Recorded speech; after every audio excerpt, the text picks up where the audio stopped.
নমস্কার সবাইকে। সবাই নিশ্চয়ই খুব ভালো আছেন, আমিও খুব ভালো আছি। তো আবার চলে এসেছি আপনাদের সামনে আর একটা নতুন ভিডিও নিয়ে। তো আজকে আমি করব নিরামিষ পালং শাক। আর এই রেসিপিটা যদি আপনারা নিরামিষ দিনে একবার করে খেয়ে দেখেন, তাহলে নিশ্চয়ই আপনারা প্রেমে পড়ে যাবেন পালং শাকের। তো চলুন আর বেশি বকবক না করে রেসিপিটা শুরু করা যাক। তো প্রথমে আমি সামান্য তেল দিয়ে নিয়েছি, তারপরে কালো জিরে আর ফোড়ন দিয়ে নিলাম।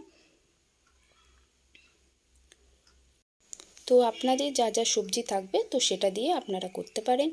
তো আমি এখানে নিয়ে নিয়েছি কুমড়ো, বেগুন, আলু, শিম আর সামান্য গাজর ছিল, তো সেটাই আমি দিয়েছি।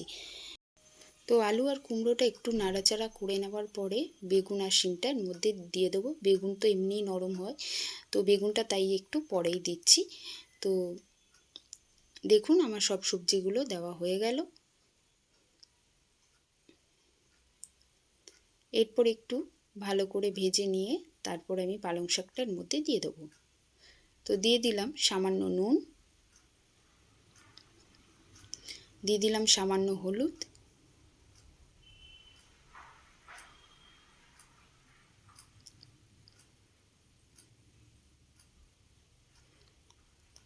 তো এই রেসিপিটা আপনারা একবারে গরম ভাতের সাথে খেয়ে দেখবেন, দারুণ লাগে বন্ধুরা। আর পালং শাক তো সবারই প্রিয়। তো দেখুন আমি পালং শাকটা দিয়ে দিলাম এর মধ্যে।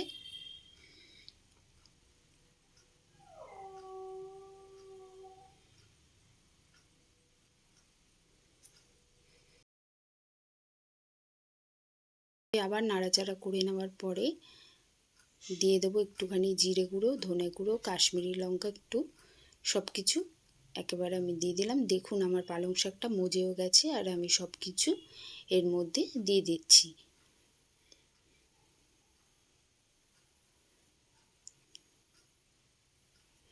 তো হয়ে গেছে প্রায় আমার পালং শাকের চচ্চড়িও বলতে পারেন, পালং শাকের বটিও বলতে পারেন। তো সব কিছু দিয়ে আবার নাড়াচাড়া করে নেওয়ার পরে দিয়ে দেবো সামান্য একটু মিষ্টি। আর মিষ্টি না দিলে তো কোনো কিছুই টেস্ট লাগে না।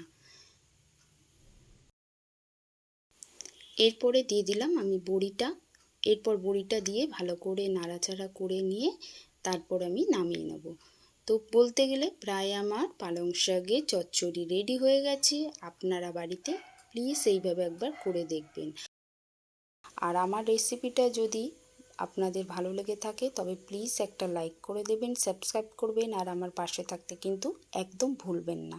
তো আবার নিয়ে আসবো নতুন কোনো ভিডিও নিয়ে। সকলে ভালো থাকবেন, সুস্থ থাকবেন। আজকের মতো সবাইকে টাটা।